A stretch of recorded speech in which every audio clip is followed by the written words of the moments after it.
আবু আব্দুল্লাহ জাল্লা রহমতুল্লাহ আলাইয়ের বয়স যখন 8 থেকে 9 বছর হয়েছে, আবু আব্দুল্লাহ আর মার কাছে যা ডাক দিয়া কয়, আম্মা গো, আমি তো আপনার সন্তান, আপনি কি কথাটা মানেননি?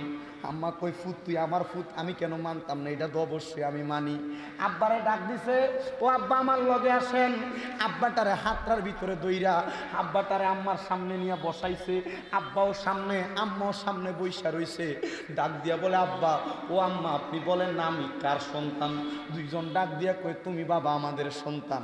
হযরতে আবু আব্দুল্লাহ জাল্লা রহমতুল্লাহ আলাইহি ডাক দিয়া বলে, আব্বা আপনি যে আমারে আপনার সন্তান বলতাছেন গো, আম্মা আপনি যে আমারে আপনার সন্তান বলতাছেন, আমি জানতে চাই যখন আমারে কবরে শোয়া দিব, আমার কবরে 3টা প্রশ্নের জবাব দিব। মা বাবার চাইতে কেউ আপন না, সন্তানের কাছে মা বাবার চাইতে কেউ আপন না, আবার মা বাবার কাছে সন্তানের চাইতে আর কেউ আপন না। আব্বা ও মা, আপনার কাছে জানতে চাই, বলেন আমার কবরে যে 3টা প্রশ্ন করব, ওই 3টা প্রশ্নের জবাব কি আপনি আব্বা আর আপনি আম্মা আমারে দিবেননি? মা কয়, না না, দিতাম না। ওই কবরের প্রশ্নগুলা সহজটা হইব কেমনে? কয়, আল্লাহ যদি দয়া করি, আল্লাহ যদি তোরে দোয়া না করে, তোর কবরের 3টা প্রশ্নের জবাব সহজ হবে না। আল্লাহ যদি তোরে রহম না করে, ওই কবরের 3টা প্রশ্নের জবাব আমার আল্লাহ পাক যদি সহজ না করে, ওই কবরের জবাবগুলো তোর দেওয়া কঠিন হয়ে দাঁড়াইব। আমি জানতে চাই মা, তাইলে কেন আপনারা আমি আবু আব্দুল্লাহরে আপনার কাছে রাইখা দিছেন? মা গো, ও মা, আপনি বলেন না, আমি সন্তান আবু আব্দুল্লাহরে আপনি আল্লাহর দরবারে অর্পণ করে দেন। মারহাবা বলেন। মা কই, ফুত আল্লাহর দরবারে তোরে দান করে দেওয়ার জন্য আমার বলতাছস? আব্বা কই, ফুত তোরে ছাড়া আমি থাকতাম পারতাম না।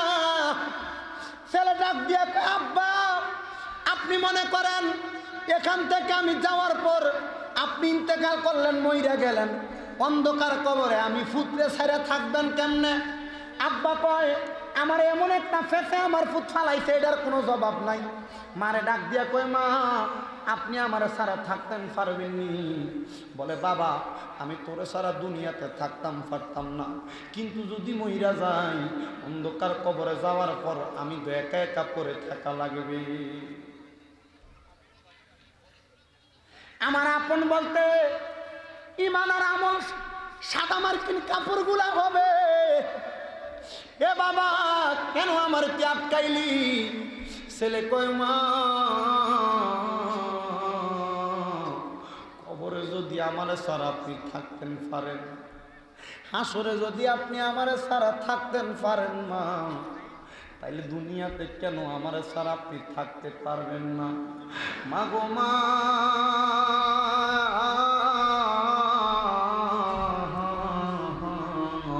আপনি কবরে আমার ছাড়া থাকবেন না, দুনিয়ার জমিনের মধ্যে ছাড়াও আপনি থাকবেন না। আপনি মা আমার কাছে বলেন না, তাইলে আমারে আপনার কাছে রাইখা লাভটা কি হইব?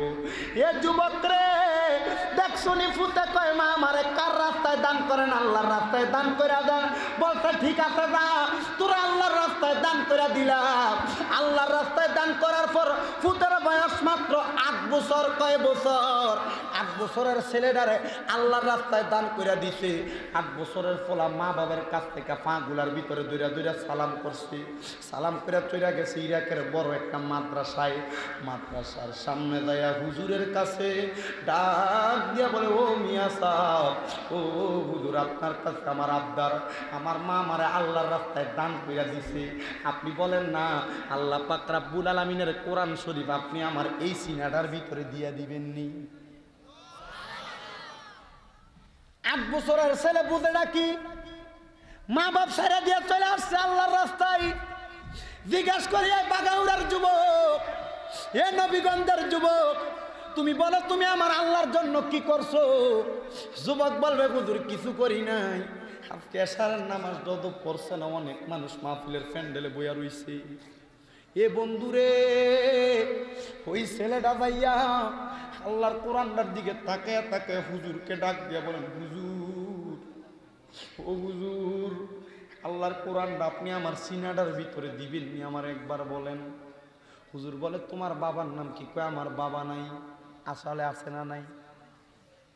আসলে আব্বাও আছে আম্মাও আছে, কথা সত্য, কিন্তু ছেলেটা পরিচয় দেয় না। যদি পরিচয় দেয়, যদি কোরআন তেলাওয়াত না করায়, ছেলেটা দেয়া ডাক দিয়া কই হুজুর আমার বড় শখ, আমি জীবনে আল্লাহর কোরআনটা শিক্ষা করতাম। গতকালকেও মাহফিলে আসার আগে আপনারা দুয়ার বরকতে কুমিল্লা শহরে, আমি ছোট মানুষ, আমার 6টা মাদ্রাসা, আমার একটা মাদ্রাসার ছাত্র আমার মসজিদে জুমার নামাজের সময় আমার মসজিদে এসে চোখের পানিটি ফালাইয়া দিছে, কান্দে কয় হুজুর আমার কোরআন শরীফ খতম হয়ে গেছে, কোরআনের হেফজ আমি বুকে নিয়ে নিছি। হুজুর কষ্টের বিষয় কি জানেননি? আমার আগামীকালকে মাদ্রাসার ভিতরে ফাঁকরি দিব। কত ফোলাপান নিয়ত করে রাখছে মাদ্রাসায় ফাঁকরিটা ফরাইয়া দিলে হাফেজ সাহেব হওয়ার পরে ফাঁকরিটা নিয়ে আব্বার মাথার ভিতরে তুইলা দিব। হুজুর ও হুজুর, আমার আব্বা তো মইরা গেছে আজকে 1টা বছর হয়। আমার আব্বার বড় স্বপ্ন ছিল আমি কোরআনে হাফেজ হওয়ার পর আমার আব্বা আমার বুকটার ভিতরে দূরে দূরে কান্না করব। আমার আব্বা নাই,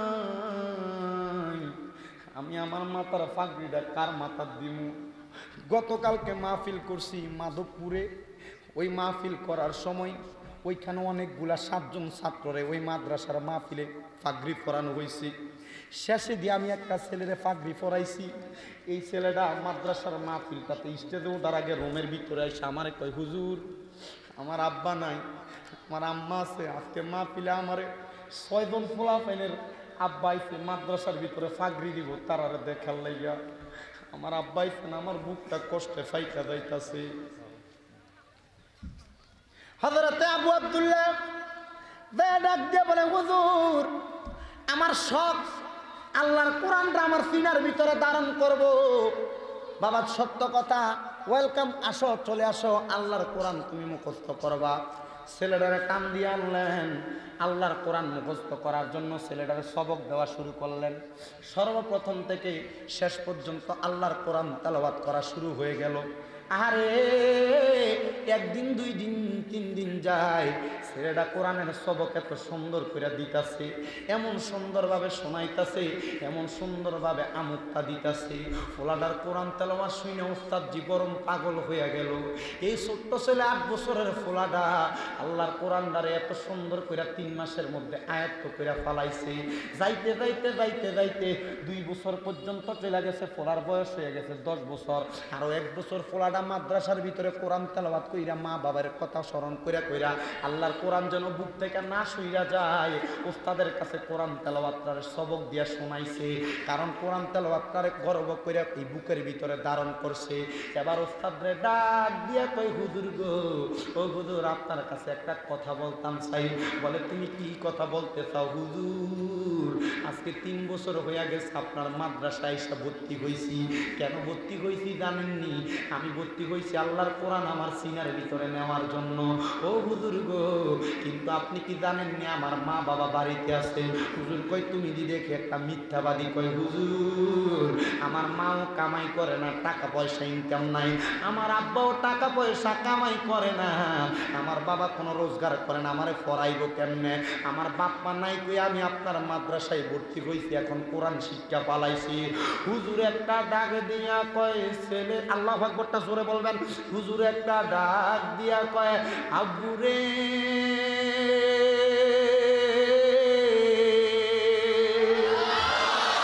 ও আব্বু রে, তোমার আম্মা আব্বা বেঁচে আছে তাইলে তোমার আম্মা আব্বা করে ডাকি? ছেলেটা ডাক দিয়া কয় হুজুর গো আমার আব্বা 5 ওয়াক্ত নামাজের টাইমে নামাজ পড়ে গো, আর একটা অন্ধকার ঘরে যাইয়া আমার আব্বা দিন রাত 24 ঘন্টা আমার আল্লাহ পাকরে সেজদা দিয়া পইরা থাকে। ওই ছেলেটা ডাক দিয়া কয় হুজুর আমার আব্বা একটা ওয়াক্ত একটা মিনিটও মিস করে না, আমার আব্বা শুধু আমার আল্লাহর সেজদায় যায় বলে সুবহান রাব্বিয়াল আলা, সুবহান রাব্বিয়াল আলা, সুবহান রাব্বিয়াল আলা। এই জন্য আমার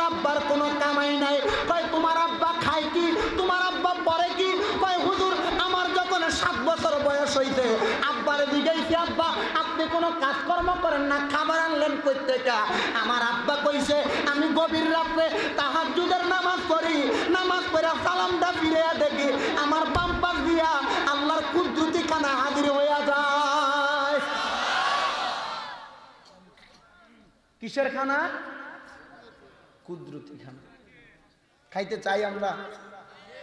তাহলে ওয়া মিনাল লাইলি ফাতাহাজ্জাদ বিহি নাফিলাতান লাকা আসা আইয়াবআসাকা রাব্বুকা মাকামাম মাহমুদা। তাহাজ্জুদের নামাজ পড়তে হবে, পড়লে মাকামে মাহমুদ প্রশংসার জায়গা পাবে।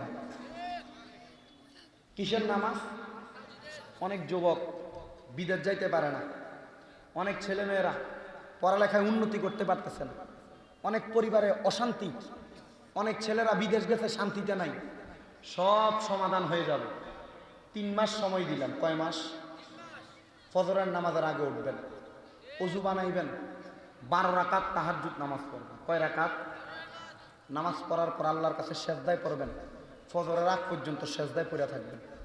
যতক্ষণ চোখের পানি না বাড়িব ততক্ষণ পর্যন্ত সেজদা থেকে মাথা তুলবেন না। আল্লাহর কসম, আল্লাহর কসম, আল্লাহর কসম, যদি আপনার ইখলাসের সাথে ওই তাহাজ্জুদের নামাজ 3 মাস পড়েন, মনের যত কষ্ট, মনের যত আশা একজন পূরণ করতে পারে। ডান হাত তুলে বলেন তিনি কে? জোরে বলেন কে?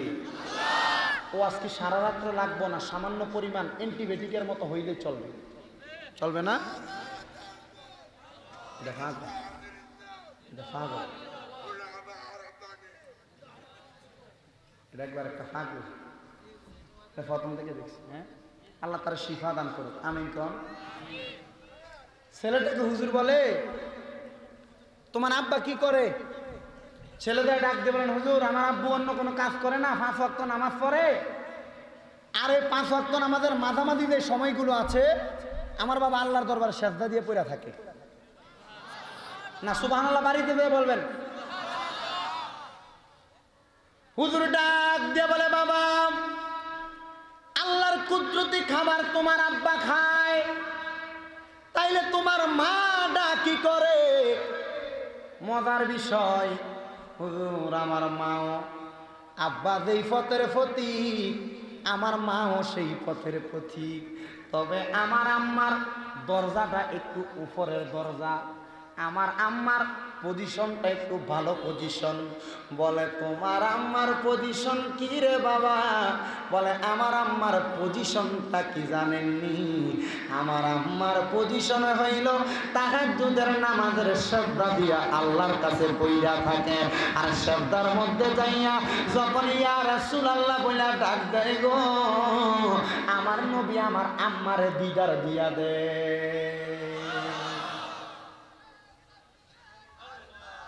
সবাই ধরে বলেন না মারহাবা। নবীর দিদার যদি দিয়া দেয় রে